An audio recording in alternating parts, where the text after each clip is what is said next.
शेख हसीना की जो पार्टी के विपक्षी पार्टी के लोग हैं तो वो लोग प्रो चाइना, कहीं ना कहीं कुछ साजिश है और साजिश के तहत लोगों को आक्रामक किया गया, लोगों को उकसाया गया। तो चीन भी इसमें हस्तक्षेप कर सकता है और इस बात से इनकार नहीं किया जा सकता। साम्राज्यवादी नीति है, मैंने अपने क्षेत्र का विस्तार करना चाहता है और उसमें वो साम दाम दंड भेद सभी चीजों का इस्तेमाल कर कर्जे की गिरफ्त में लेके और श्रीलंका को आर्थिक मंदी के दौर में धकेल दिया गया और बांग्लादेश में भी कुछ इसी तरह का हुआ।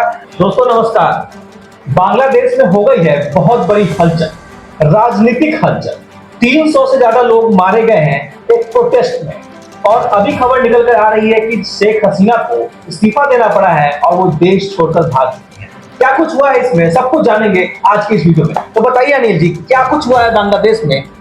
देखिए, बांग्लादेश में पिछले 10 दिनों से इंटरनेट शटडाउन था और वहां पर लगातार लोग प्रदर्शन कर रहे थे और प्रदर्शनों के बीच में उनका एक ही नारा था कि रजाकार रजाकार, किसने कहा तानाशाह ने कहा। यानी कि बांग्लादेश की जो प्रधानमंत्री थी शेख हसीना, वहाँ लोग की आवाज को समझ नहीं पा रही थी, जो लोग के विरोध की आवाज उठ रही थी उस आवाज को उन्होंने गद्दार कह दिया था। कुछ दिनों पहले ये एक सीख है। भारत जैसे तमाम लोकतांत्रिक देशों में जहां लोग अपने मांगों को लेकर सड़कों पर उतरते हैं, अपनी बात को रखते हैं, तो उन्हें विपक्ष से जोड़ दिया जाता है, उन्हें पाकिस्तानी कह दिया जाता है, उन्हें देशद्रोही कह दिया जाता है। ठीक ऐसा ही बांग्लादेश की प्रधानमंत्री शेख हसीना जी ने, जो पिछले 16 सालों से वहां प्रधानमंत्री है, उन्होंने कह दिया था।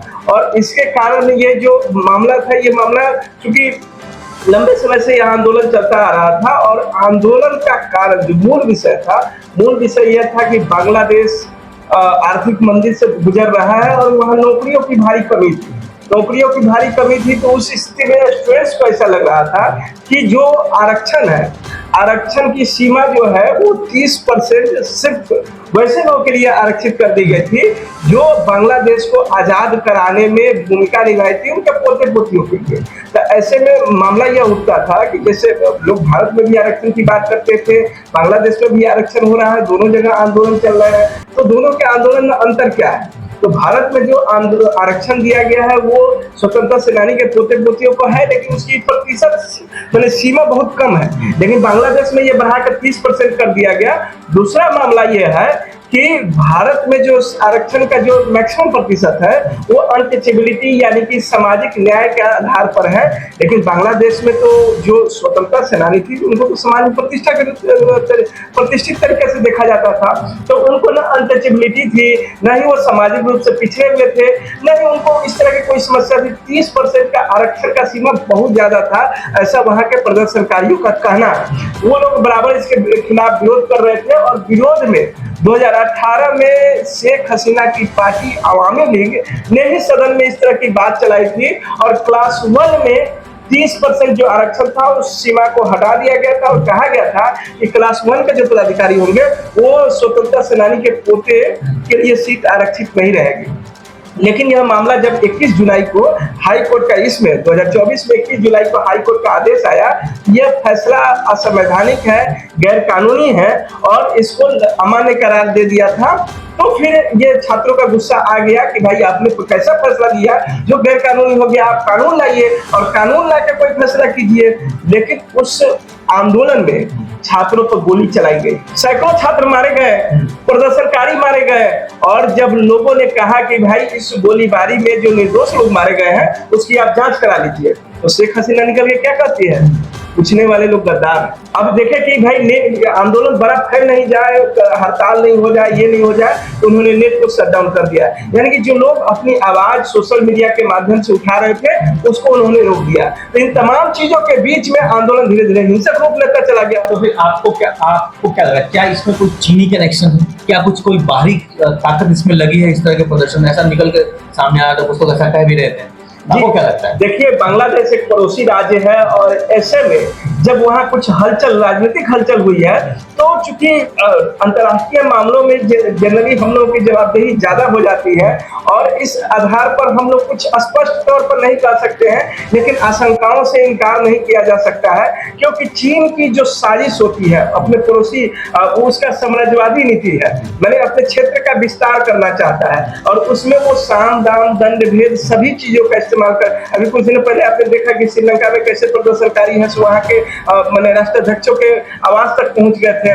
वहां भी वही कर्जे का खेल था, कर्जे की गिरफ्त में लेके और श्रीलंका को आर्थिक मंदी के दौर में धकेल दिया गया। और बांग्लादेश में भी कुछ इसी तरह का हुआ। आप अफगानिस्तान में देखेंगे कि वहां से अमेरिका ने अपना सैनिक वापस दे लिया, तालिबान ने जब कब्जा किया तो वहां के प्रधानमंत्री देश छोड़ के भाग गए। ठीक है, चीन ने इससे पहले 1959 में भूटान में जब आक्रमण किया था तो वहां के राष्ट्राध्यक्ष जो दलाई लामा थे उनको भारत ने अपने यहाँ शरण दिया। तो इस तरह के मामले पूर्व में होते रहे।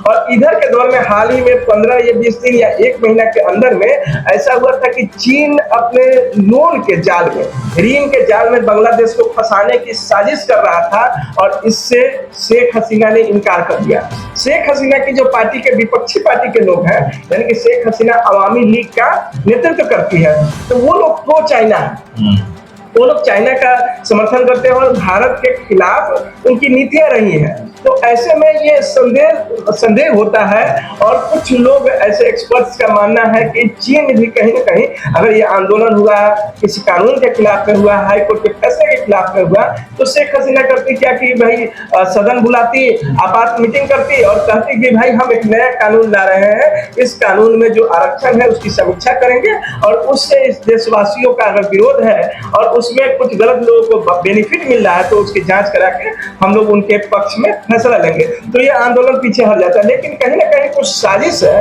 और साजिश के तहत लोगों को आक्रामक किया गया, लोगों को उकसाया गया और प्रशासनिक इस तरह की गतिविधियां मतलब तैयार की गई कि ये हालात उत्पन्न हो गए कि सरकार को वहां से भागना पड़ा। अब एक रिपोर्ट बता रही है कि वहां के जो सेनाध्यक्ष हैं उन्होंने 45 मिनट का टाइम दिया शेख हसीना को कि देश छोड़ के भाग जाइए, आप प्रधानमंत्री पद से इस्तीफा दे दीजिए। क्या वहां की मिलिट्री को और सेना को एक प्रधानमंत्री को सुरक्षा करने की व्यवस्था नहीं थी, इंतजामात नहीं थे, लेकिन वो नहीं हो सका।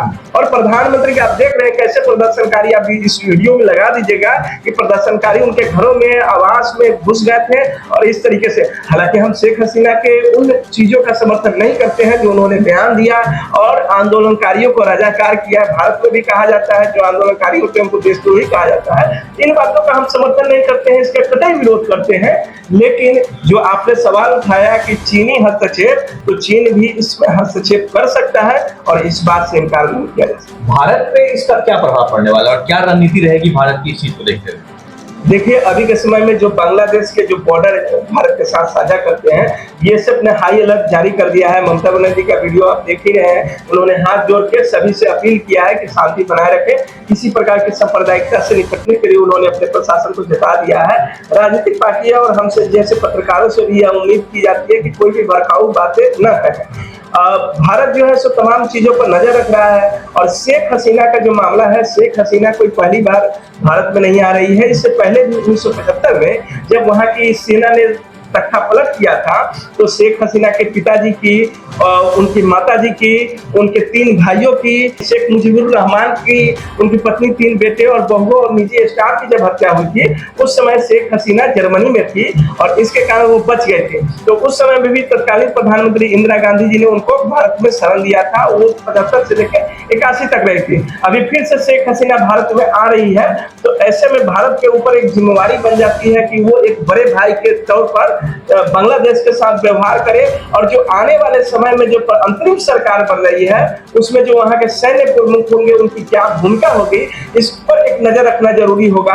और जो विपक्षी पार्टी है वो चूंकि भारत, उसका जो नेचर रहा है वो भारत विरोधी रहा है। अब बांग्लादेश के प्रधानमंत्री को हम अपने यहाँ शरण दे रहे हैं तो इसका कुछ निगेटिव इम्पैक्ट वहां पर ना पड़े, इसका भी ध्यान रखना होगा। और जो भी सरकार लोकतांत्रिक तरीके से चले उसमें है सो भारत को सहयोग करना चाहिए और बांग्लादेश में भी अच्छी सरकार चले, वहां के लोगों को और उनके प्रदर्शनकारियों के हितों की रक्षा हो, ऐसी हम कामना करते हैं। और आपके DPP वॉइस के माध्यम से हम दर्शकों से अपील करना चाहेंगे कि वे सब भारत और बांग्लादेशी भाई भाई हैं और हम लोग एक दूसरे के हितों के बारे में सोचें। और वहां सरकार अस्थिर हुई है, फिर से स्थिर सरकार आएगी और उनका बेहतर भविष्य होगा, इसके हम कामना करते हैं। चलिए, बहुत बहुत धन्यवाद अनिल जी। अगर आप ये वीडियो हमारा फेसबुक पे देख रहे हैं तो हमारे पेज को लाइक कीजिए और आप ये वीडियो हमारे यूट्यूब पे देख रहे हैं तो हमारे चैनल को सब्सक्राइब कीजिए। बहुत बहुत धन्यवाद आपका। बहुत बहुत धन्यवाद अनिल जी।